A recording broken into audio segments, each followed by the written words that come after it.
جو اس کے لیے آسانی ہو جائے اور اس کو کوئی پریشانی نہ ہو.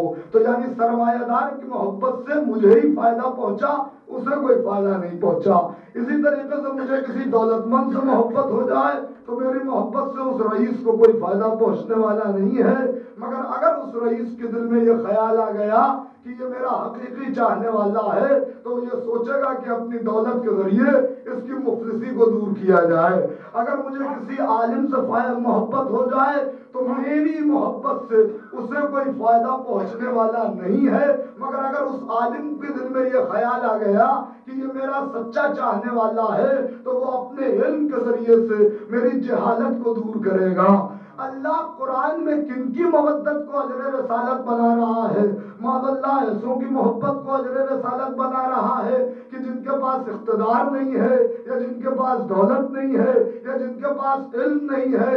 نہیں، ایسوں کی محبت کو اجر رسالت بنا رہا ہے جن کے اقتدار کا عالم یہ ہے کہ اشارہ کرے تو آفتاب اپنی جگہ سے پلٹ آئے، اشارہ کرے تو آفتاب پلٹے، اشارہ کرے تو ستارہ چوکھٹ پہ اترے. ایسوں کی محبت کو اجر رسالت بنا رہا ہے جن کی ٹھوکر سے جو خاک اڑے اور اگر وہ کسی کے سر پر پڑ جائے تو اسے کونین کی سرداری مل جاتی ہے. جن کی محبت کو اجر رسالت بنا رہا ہے جن کے علم کا عالم یہ ہے کہ اگر عرش پر ہو تو جبریل کے استاد کہلائیں، اگر منبر پر آ جائے تو سلونی سلونی کہتے ہوئے نظر آئے. جن کی محبت کو اجر رسالت بنا رہا ہے جن کی دولت کا عالم یہ ہے کہ اگر ہاتھوں کو دھو دے تو ہاتھوں کے دھون یاقوت سرخ میں بدلتے ہوئے نظر آئے. صلوات علی محمد و علی محمد.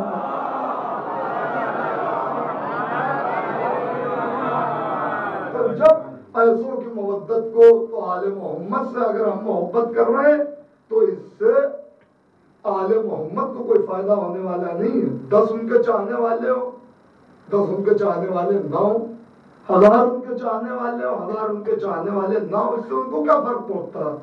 یہ ہمارا ہی فائدہ ہے اگر ہم اہل بیت سے محبت کر رہے ہیں. کیوں؟ کیونکہ ان کا چاہنے والا تو اللہ ہے، ان کا چاہنے والا تو اللہ کا رسول ہے. یہ ہمارے فائدے کی بات ہے کہ دیکھو تمہاری نیکیوں میں اضافہ ہو جائے گا، تمہارے گناہوں کو معاف کر دیا جائے گا، ہم خود تمہارا شکریہ ادا کریں گے اگر تم نے ان سے محبت رکھی. ان کی محبت کو اللہ نے اجر رسالت قرار دیا. میں نے کہا کہ القربہ یہ خاص قرابت داروں کی بات ہے. یہ خاص قرابت دار نبی نے پہچانوائے، باہر بھی پہچانوایا، گھر میں بھی پہچانوایا. باہر کیوں پہچانوایا؟ پبلک پلیس پر، تاکہ باہر والے یہ نہ کہہ سکے کہ ہمیں نہیں پتا تھا کہ نبی کے قرابت دار کون تھے. گھر میں کیوں پہچانوایا؟ یا نبی اللہ جب باہر پہچانوا دیا مباہلے کے میدان میں، آپ نے بتا دیا کہ یہ 75 میرے قرابت دار ہیں، ان کی اولادیں میرے قرابت دار ہیں، ان سے محبت رکھنی. تو جب باہر سمجھا دیا تو اب گھر میں چادر میں لے کے کیوں سمجھایا؟ کہ باہر اس لیے سمجھایا تاکہ باہر والے یہ نہ کہہ سکے کہ ہمیں نہیں پتا تھا کہ نبی کے قرابت دار کون تھے. گھر میں اس لیے سمجھایا تاکہ گھر والیاں یہ نہ کہہ سکے کہ ہمیں نہیں معلوم تھا کہ نبی کے قرابت دار کون تھے. بھائی صلوات بھیجے نا محمد و آل محمد. زیر اقتضاء یہ ہستیاں جمع ہوئی، اور جب یہ ہستیاں جمع ہو گئی تو چادر سے نور چھن کے اور عرش کی جانب جانے لگا. یہ کون سا نور ہے؟ یہ وہی نور تھا جس کی زیارت آدم نے کی تو مسجود ملائک بن گئے، جس کی زیارت نوح نے سفینے پر کی تو سفینہ مجدار سے نکل گیا، جس کی زیارت ابراہیم نے کی تو آتش نمرود گل گلزار بن گئی، جس کی زیارت موسیٰ نے کی تو انہیں کوہ طور پر گویائی کا سلیقہ آ گیا، جس کی زیارت عیسیٰ نے کی تو انہیں مسیحائی کا معجزہ مل گیا. وہی نور کہ جس کا جلوہ دلوں میں اتر گیا، اور یوسف نے کی تو چاند سا مکھڑا نکھر گیا. یوسف نے کی تو چاند سا مکھڑا نکھر گیا. وہی نور جس کی زیارت سردار میثم نے کی تو بے باک ہو گیا، بہلول نے کی تو صاحب ادراک ہو گیا. ایک صلوات ہے محمد و آل محمد.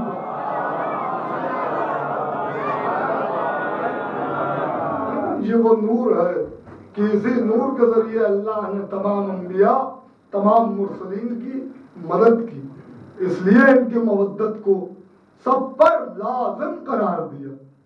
میں نے کہا نا کہ واجب، دیکھیے واجب سے بھی بڑھ کر ہے آل محمد کی مودت۔ ابھی تک تو یہی ہو رہا تھا نا کہ قرآن کی آیت ہے تو واجب ہے، مگر اب میں ذرا سا اپنے ہی بیان میں تھوڑا سا اضافہ کر رہا ہوں۔ واجب سے بڑھ کر ہے اہل بیت کی محبت۔ دلیل دوں، واجب کہنا بھی توہین ہے، واجب سے بڑی ہے۔ کیوں؟ نماز کیا ہے؟ واجب ہے۔ روزہ کیا ہے؟ واجب ہے۔ میں سفر میں ہوں، توجہ چاہ رہا ہوں، میں سفر میں ہوں، 5 دن کے لیے فرض کیجئے کویت آیا، 10 دن کا ارادہ نہیں، 5 دن کا۔ تو اب شریعت یہاں پر مجھ سے یہ کہتی ہے کہ تم جو نمازیں پڑھو گے وہ قصر پڑھو گے۔ دیکھیں کچھ کی سمجھ میں آیا، ادھر بھی سمجھ میں آیا تو بولیے نا بھائی، ساتھ میں بولیے۔ بات صحیح ہے نا، شریعت کی بات ہے نا۔ ہم اپنی مرضی کا نام تو دین ہے نہیں کہ جو ہمیں پسند آیا بس وہی دین ہے۔ معصوم کی مرضی کا نام دین ہے۔ آج قصہ کیا ہے کہ لوگ اپنی مرضی کو دین کا نام دے دیتے ہیں۔ ارے بھائی اہل بیت کی مرضی کا نام دین ہے، اللہ کی مرضی کا نام دین ہے۔ تو اگر میں سفر میں ہوں اور میرا 10 دن سے کم کا قصد ہے تو پھر شریعت کہتی ہے کہ اب نماز پڑھو گے تو قصر پڑھو گے۔ ظہر کی 4 ہے تو 2 پڑھو گے، عصر کی 4 ہے تو 2 پڑھو گے، یعنی نیت قصر کی ہوگی۔ میں بیمار ہو جاؤں، رمضان کا مہینہ آ جائے، اب مجھ پر روزے نہیں ہیں، میں روزوں کی قضا کروں گا۔ اگر میں نے روزہ رکھا تو قرآن کی مخالفت کروں گا، کیونکہ قرآن کہہ رہا او سفرن او مرضن، روزہ سب پر ہے، کتب علیکم الصیام، ہم نے روزے لکھ دیے، مگر جو سفر میں ہے یا جو مرض میں مبتلا ہے وہ روزہ نہیں رکھے گا۔ مرض صحیح ہو جائے گا تو روزے کی قضا کرے گا، سفر میں ہے تو روزہ نہیں رکھے گا، جو روزہ چھوٹ جائے گا اس کی قضا کرے گا۔ یعنی واجب اسے کہتے ہیں جو حالات اور سرکمسٹینسز کے مد نظر بدلتے رہتے ہیں۔ واجب اسے کہا جاتا ہے جو حالات اور سرکمسٹینسز کے تحت بدل جاتے ہیں۔ میں 5 دن کے لیے کویت آیا تو میری نمازیں قصر ہو گئی، میرا روزہ قصر ہو گیا، یعنی نماز 4 کی جگہ 2 ہو گئی، 4 کی جگہ 2 ہو گئی، اب 2 پڑھنی ہے۔ مجھے انصاف سے بتائیے اس اتنے بڑے مجمع میں کوئی اٹھ کے کہہ سکتا ہے کہ جب نماز 4 کی 2 ہو گئی تو اب مجھ سے یہ بھی کہا جائے کہ تم 12 امام سے محبت کرتے تھے ہندوستان میں، یہاں قصر ہے نمازیں، لہذا 6 امام سے محبت کرنی ہے، 12 امام سے محبت نہیں کرنی ہے۔ ارے بھائی جب وہاں قصر ہے تو یہاں بھی قصر کا، خبردار ایسا کرنا بھی مت۔ اگر ایسا کرو گے تو شیعہ ہی نہیں رہو گے، کچھ اور ہو جاؤ گے۔ اب میں کیا نام لوں کہ کیا کیا ہو جائیں گے۔ ایک سوال بھیجے محمد و آل محمد پر۔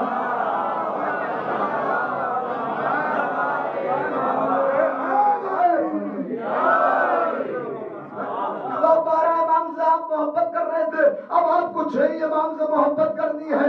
بیمار پڑ گئے آپ تو 12 امام سے صحت میں محبت کر رہے تھے، بیمار ہو گئے تو محبت میں بھی آپ کم کر دیجئے۔ اس کا مطلب یہ ہے کہ واجب سے بڑھ کر ہے اہل بیت کی مودت، واجب میں قصر ہے، آل محمد کی مودت میں کوئی قصر نہیں ہے۔ سلام میرے محمد و آل محمد پر۔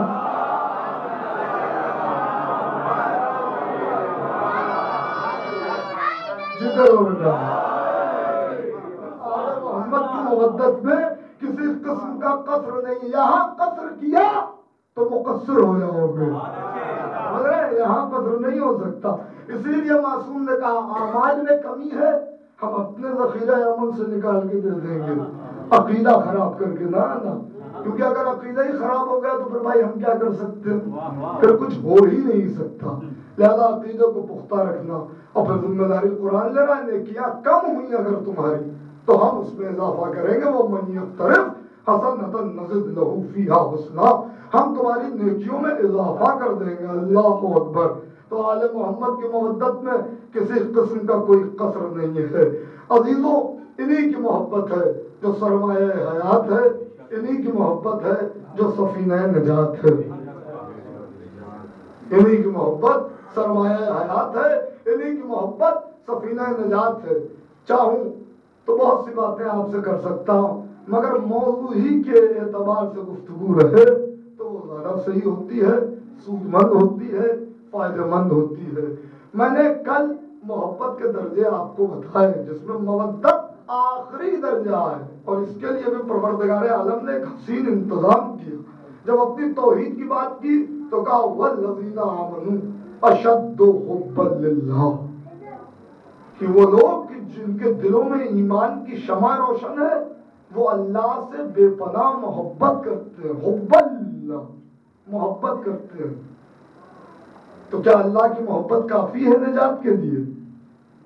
کل یہیں سے بیان کو آگے بڑھا دوں گا، آج یہیں پہ روک دوں گا۔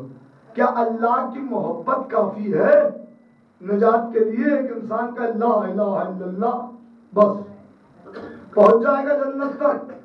کا نہیں، ہرگز نہیں۔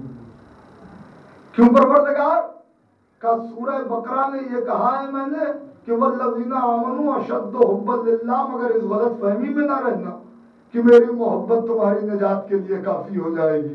تو مالک آگے کیا ہے کہ اسی کے بعد بلا فصل جو سورہ ہے اس میں ہم نے مقصد کو بیان کیا ہے، قل ان کنتم تحبون اللہ فاتبعونی، میرے حبیب ان سے کہہ دو کہ اگر یہ مجھ سے محبت کا دعویٰ کرتے ہیں تو اتباع تمہارا کریں۔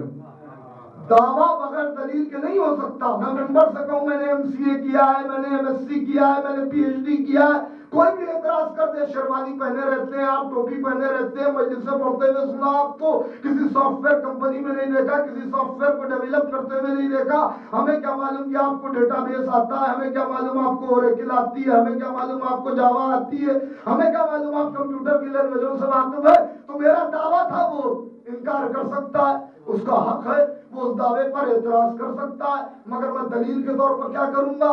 مارک شیٹ لاؤں گا، سرٹیفکیٹ لاؤں گا، ڈگری لاؤں گا، بھائی یہ دیکھو یہ دلیل ہے، یہ اس بات کی دلیل ہے کہ میں نے فلاں سن میں فلاں یونیورسٹی سے میں نے PhD کیا ہے، یہ میرے پاس ڈگری موجود ہے، یہ میرے پاس سند موجود ہے۔ اب وہ اتنا ہی ضدی ہو کہ کہے میں نہیں مانتا، تو اب تک جو دعوے کا انکار کر رہا تھا مجھے اتنا برا نہیں لگا، مگر جب میں نے دلیل سامنے رکھی اور اس نے انکار کر دیا تو اب مجھے برا لگے گا۔ اب میں اسے کھری کھوٹی سناؤں گا کہ تو جاہل ہے، تیرے پاس تمیز نہیں ہے، تیرے پاس تہذیب نہیں ہے، تجھے پتہ نہیں ہے۔ بہت توجہ رکھیے گا عزیزان گرامی، یعنی دعوے کے اعتراض پر برا نہیں لگتا مگر دلیل کے اعتراض پر برا لگتا ہے۔ دعویٰ ہے اللہ کی محبت، دلیل ہے رسول کا اتباع۔ سفیر حسین کا خطبہ میں نے پڑھا تھا شعبان کی پہلی مجلس میں، اس میں پہلا ہی جملہ یہ تھا کہ الحمدللہ الذی خلق محمدا وعلیا دلیلا لذاتہ، کہ اللہ نے محمد و علی کو بنایا ہی اس لیے ہے کہ اپنی ذات پر دلیل لے سکے، یعنی محمد اور علی اللہ کی ذات پر دلیل ہے۔ امام حسین کے لیے کہا جاتا ہے الدلیل علی ذات اللہ، اللہ کی ذات پر امام حسین علیہ السلام دلیل ہے، یعنی آل محمد دلیل ہے۔ دعوے اللہ کے ہیں کہ وہ رازق ہے، خالق ہے، باری ہے، اول ہے، آخر ہے، ظاہر ہے، باطن ہے، وکیل ہے، کفیل ہے، دلیل ہے، حی ہے، قیوم ہے، یہ اس کے دعوے ہیں۔ دلیل کون ہے؟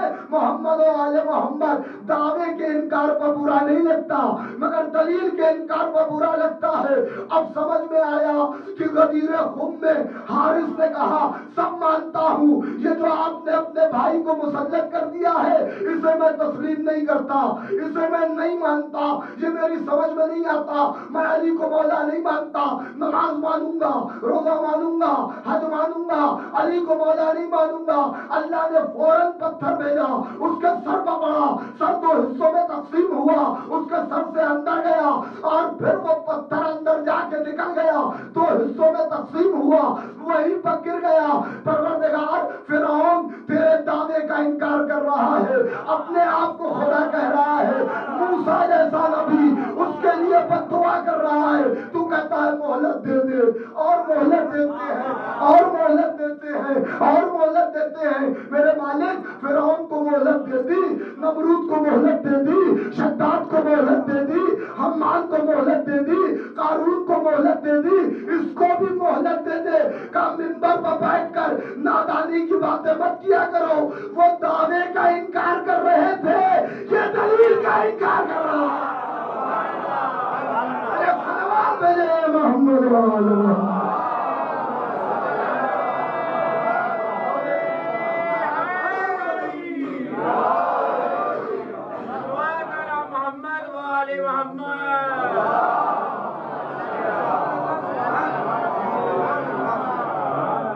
وہ دعوے کے منکر تھے, یہ دلیل کا انکار کر رہا ہے.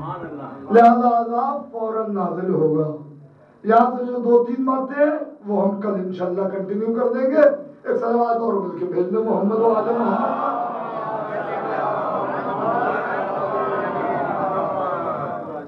تو اللہ نے انہیں اپنی ذات پر دلیل بنایا. لہذا جب بھی خدا کے دین پر وقت پڑے گا کوئی اور نہیں بولے گا, یہی سامنے آئیں گے.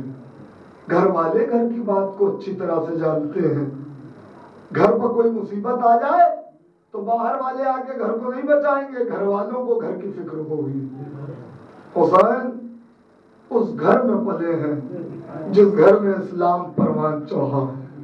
لہذا جب اسلام اور حسین کا بچپن کا ساتھ ہے, لہذا جب اسلام پر وقت پڑا تو حسین نے کہا میرے نانا کے دین, بچپنے سے ہم اور تو ایک ساتھ رہے, ایک ہی گھر میں پلے, ایک ہی گھر میں پروان چڑھے, ایک ہی دسترخوان پر بیٹھے.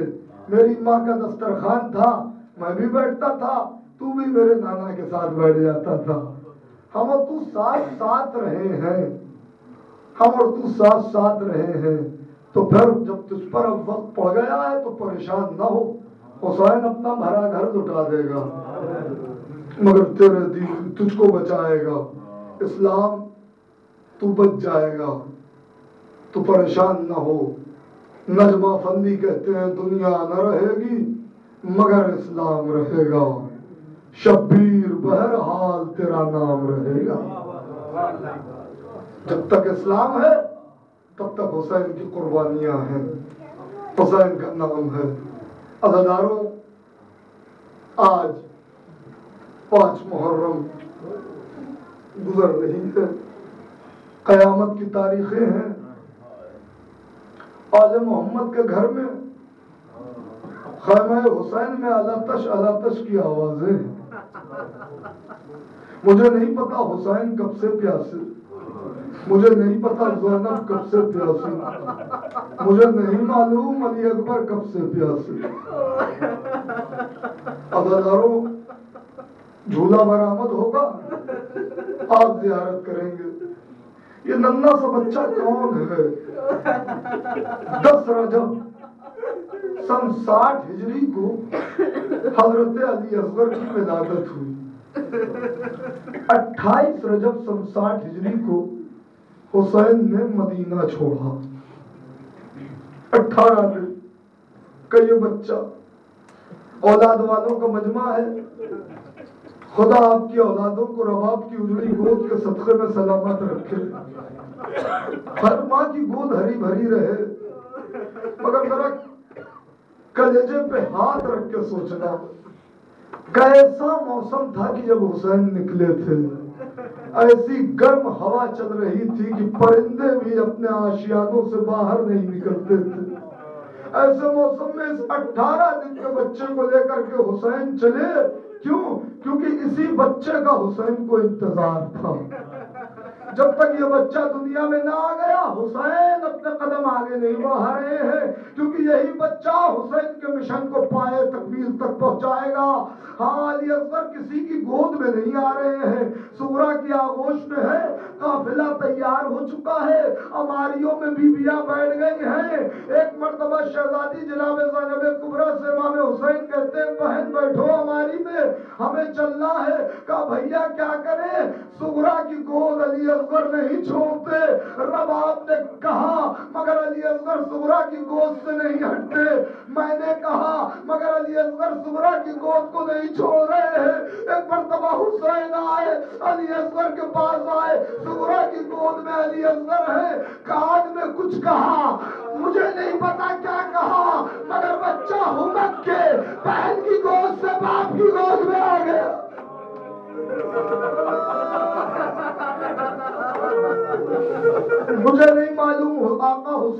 کیا کہا، مگر عزادارو میرا دل کہتا ہے اتنا ضرور کہا ہوگا، میرے لال اگر آپ نہیں چلیں گے تو بس اتنا سن لیجئے کہ محضر شہادت میں آپ کا نام بھی لکھا ہوا ہے۔ اتنا سننا تھا، علی اصغر گود میں آ گئے، ہاں سغرا تڑپ کے رہ گئی، قافلہ چلا گیا، عزادارو جھولا برآمد ہوگا، ایک دکھیاری ماں کا بچہ جہاں رباب جھولا جھلاتی تھی شب عاشور، اور اصغر سے کہتی تھی میرے لال کل صبح ہر ماں اپنے بیٹے کو قربان کرے گی، اے میرے لال میں آپ کو کیسے قربان کروں گی، آپ تو میدان میں جا نہیں سکتے۔ عجب نہیں زبان بے زبانی سے علی اصغر نے کہا ہو اماں کل بھیا قاسم اپنے قدموں سے میدان میں جائیں گے، بھیا علی اکبر اپنے قدموں سے میدان میں جائیں گے، اماں مجھے تیرے شیر کی قسم ہے اگر میں کل میدان میں بابا کے قدموں پر نہ گیا تو مجھے اپنا بیٹا نہ کہنا۔ اللہ اللہ، وہ وقت آ گیا جب حسین کی آواز گونجی، حل من ناصر ینصرنا، حل من مغیث یغیثنا، ہے کوئی میرا مددگار، ہے کوئی جو میرے استغاثے پہ اپنی آواز بلند کرے۔ کٹی ہوئی گردنوں سے آواز آ رہی تھی، کائنات ہل رہی تھی، آسمان کانپ رہا تھا، زمین لرز رہی تھی، وہ قیامت کا سما تھا کہ خیمے سے ایک شور گریہ بلند ہوا، حسین آئے کیا ہوا، یہ شور گریہ کیسا، ابھی میں زندہ ہوں۔ بی بی زینب نے کہا بھیا جب آپ نے آواز استغاثہ بلند کیا تو علی اصغر نے اپنے آپ کو جھولے سے گرا دیا۔ بس اگراروں دو تین فکرے اب مجلس تمام کر دوں گا، یہی مصائب آپ سنتے رہتے ہیں، یہی چیزیں آپ سنتے رہتے ہیں، مگر وہی رونے میں کوئی کمی نہیں ہوتی، یہی تو وہ غم ہے جو صدیاں گزر گئی مگر ابھی بھی تازہ ہے، ابھی بھی انسان کے دل میں اس غم کا زخم تازہ ہے۔ ہاں عزاداروں قیامت ہو گئی، حسین نے کہا رباب میرے بچے کو دو، شاید یہ ملائی میرے بچے کو پانی پلا دے۔ ماں سے یہ کہہ کے چلے، ماں سمجھ گئی کہ حسین لے جا رہے ہیں، علی اصغر کو نیا کرتا پہنایا، نیا کرتا پہنانے کے بعد آنکھوں میں سرما لگایا، کمر میں ایک رومال باندھ دیا، میرے بیٹے آپ میدان میں سپاہی بن کے جائیں گے۔ ہاں جب ماں اپنے بیٹے کو کہیں باہر بھیجتی ہے تو چہرے کو پانی سے صاف کرتی ہے، ہاں رباب پانی سے کہاں لائے، علی اصغر کے چہرے کو اپنے چہرے کے نیچے رکھا، اتنا روئی کہ چہرہ آنسوؤں سے تر ہو گیا۔ کہا میرے لال آپ جائیے، میرے لال آپ میدان میں جائیے، مگر میرے لال جب آپ میدان میں جائیں گے، ہاں آپ اپنے قربانی دیں گے، آپ کے دادا کی گود میں آپ پہنچ جائیں گے، آپ کے دادا ساقی کوثر ہے، وہ کوثر کا جام آپ کے سامنے لائیں گے، آپ کو کوثر کا پانی پلائیں گے، تو آپ اتنا کہہ دیجئے گا دادا میں ابھی پانی نہیں پیوں گا۔ جب دادا پوچھے کہ بیٹے آپ پانی کیوں نہیں پیئیں گے تو کہہ دیجئے گا دادا ابھی کربلا میں میرا بابا پیاسا ہے، میری بہن سکینہ پیاسی ہے۔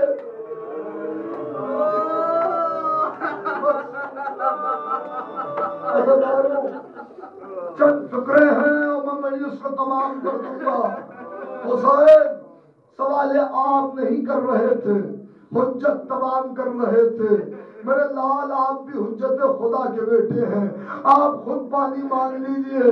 وہ کیا تھا، ایک مرتبہ علی اکبر نے اپنے سوکھے ہوئے ہونٹوں پر سوکھی زبان پھیری، فوج میں کوہرام مچ گیا، عمر سعد نے کہا یقطع کلام الحسین، حسین کے کلام کو قطع کر دے، ہرملا نے 3 پھلوں کا تیر چلے کمال میں جوڑا، چاہتا ہے کہ روانہ کرے، تیر کانپنے لگا ہاتھ، تیر چھوٹ کے گر گیا، پہلی بار ایسا ہی ہوا دوسری بار ایسا ہی ہوا، تیسری بار ایسا ہی ہوا۔ عمر سعد نے کہا فرمودا اگر کوئی مجھ سے پوچھتا کہ عرب میں سب سے بڑا تیر انداز کون ہے تو میں تیرا نام لیتا۔ میں نے تجھے کبھی نہیں دیکھا کہ تیرا نشانہ خطا ہوا ہو۔ یہ 3 بار تجھ سے تیر کیسے چھوٹ گیا، یہ کمان کیسے چھوٹ گئی؟ اور بلا کہتا میں کیا کروں؟ میں نے پہلی بار نشانہ لیا، دیکھا کہ کوئی بزرگ ہے جو بالوں کو بکھرائے ہوئے ہے۔ اے اور بلا کیا غضب کرتا ہے؟ ارے میرا لال 3 دن کا بھوکا پیاسا ہے۔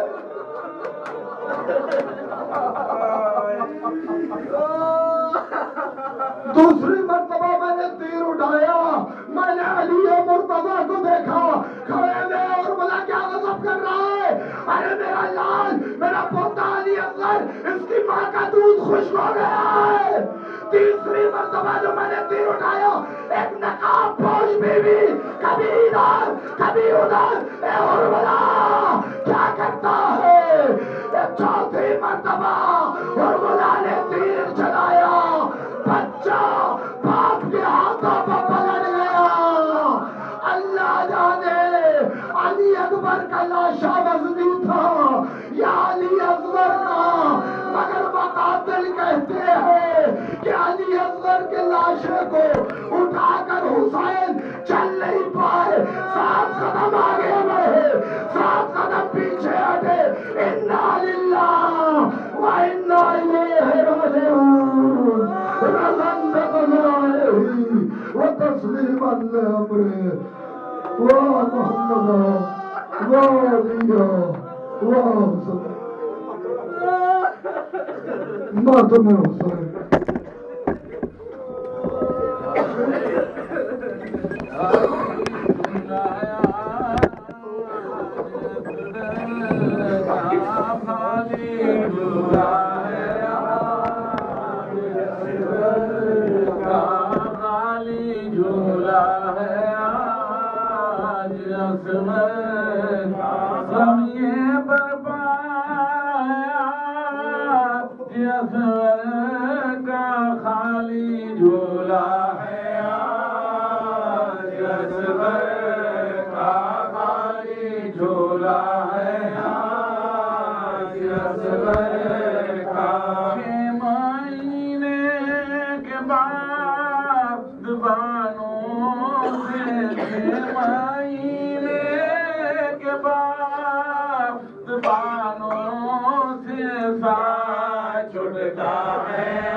سفر میں گرمیوں میں عمر ساری گزاری سفر میں گرمیوں میں آئے تم پر سے گزرے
تصویر میری خاک میں آدھا نے ملائی راہوں کو نہ تک مر گیا پردیس میں بھائی راہوں کو نہ تک مر گیا پردیس میں بھائی راہوں کو نہ تک مر گیا پردیس میں بھائی اب لوٹ کے اکبر نہیں آئے گا وطن سغرا تیری امید کا سورج ہے گہن میں بھائی ہے تیرا خون میں ڈوبا ہوا رن میں تیری امید کا سورج ہے گہن میں بھائی ہے تیرا خون میں ڈوبا ہوا رن میں اے نور نظر چھوڑ دے امید کا دامن بن بھائی کے سونا ہی رہے گا تیرا آنگن آئی ہے قضا بن کے تیرے بھائی کی دلہن، شاد اب نہیں ہوگا تیرے ارمانوں کا گلشن، شاد اب نہیں ہوگا تیرے ارمانوں کا گلشن، شاد اب نہیں ہوگا تیرے ارمانوں کا گلشن۔ دھڑکن دل لیلا کی ہے برچی کی چبن میں،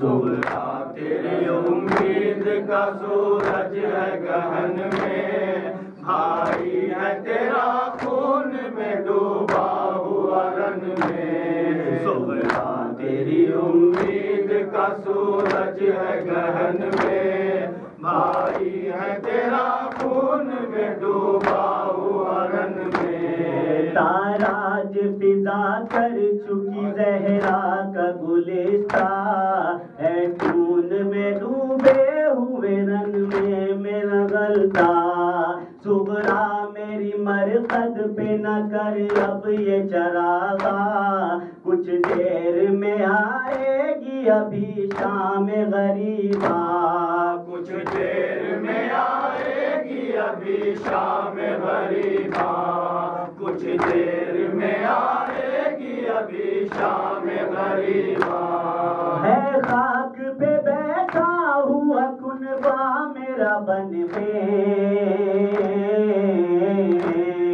صبح تیری امید کا سورج ہے گہن میں، بھائی ہے تیرا خون میں ڈوبا ہوا رن میں، صبح تیری امید کا سورج ہے گہن میں، بھائی ہے تیرا خون میں ڈوبا ہوا رن میں۔ بیٹی یہ میرا گھر کبھی آباد نہ ہوگا، اب میری طرح کوئی بھی برباد نہ ہوگا، سجاد تیرا رنج سے آزاد نہ ہوگا، اے لخت جگر اب تیرا دل شاد نہ ہوگا، اے لخت جگر اب تیرا دل شاد نہ ہوگا، اے لخت جگر اب تیرا دل شاد نہ ہوگا۔ تڑپے گی میری روح اسی رنج و محن میں، صبح تیری امید کا سورج ہے گہن میں، بھائی ہے تیرا خون میں ڈوبا ہوا رن میں، صبح تیری امید کا سورج ہے گہن میں، بھائی ہے تیرا خون میں ڈوبا ہوا رن میں۔ قاسم علی اصغر نہ رہے سو گئے دونوں، عباس کے شانے بھی قلم ہو گئے دونوں، دو چاند تھے زینب کے کہیں کھو گئے دونوں، یا یہ کہوں ماموں پہ فدا ہو گئے دونوں، یا یہ کہوں ماموں پہ فدا ہو گئے دونوں، یا یہ کہوں ماموں پہ فدا ہو گئے دونوں۔ باقی نہ رہا پھول کوئی میرے چمن میں، صبح تیری امید کا سورج ہے گہن میں، بھائی ہے تیرا خون میں ڈوبا ہوا رن میں، صبح تیری امید کا سورج ہے گہن میں، بھائی ہے تیرا خون میں ڈوبا ہوا رن میں۔ دل تھام کے سن اب جو سناتا ہوں یہ رودات، سب ہو چکے جب قتل میرے کنبے کے افراد، زنجیر میں جکڑے گئے پھر سید سجاد، تھا کون جو کرتا میرے بیمار کی امداد، تھا کون جو کرتا میرے بیمار کی امداد، تھا کون جو کرتا میرے بیمار کی امداد۔ باندھے گئے بازو تیری پھپھیوں کے رسن میں،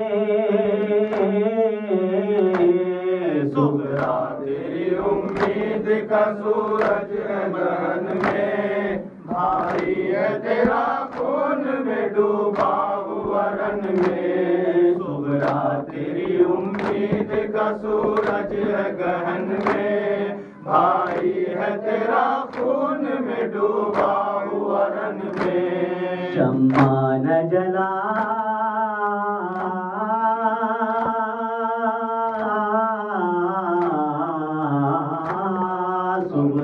تیری امید کا سورج ہے گہن میں، بھائی ہے تیرا خون میں ڈوبا ہوا رن میں، صغرا تیری امید کا سورج ہے گہن میں، بھائی ہے تیرا خون میں ڈوبا ہوا رن میں، کیا حال تھا صغرا کا بیاں کیسے ہو کیسے، بیمار کو غش آ گیا نانا سے یہ سن گئے، تھرائی زمین کانپ گئی قبر پیغمبر، آواز یہ آتی رہی روزے سے برابر، آواز یہ آتی رہی روزے سے برابر، آواز یہ آتی رہی روزے سے برابر، زندہ کے اندھیرے میں سکینہ ہے گھٹن میں،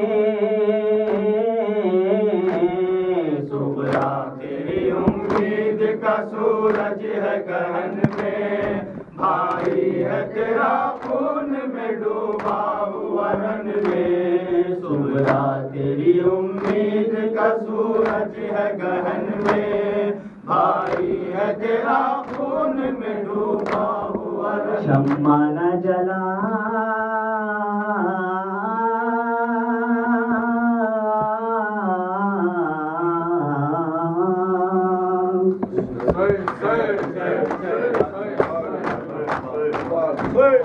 Say.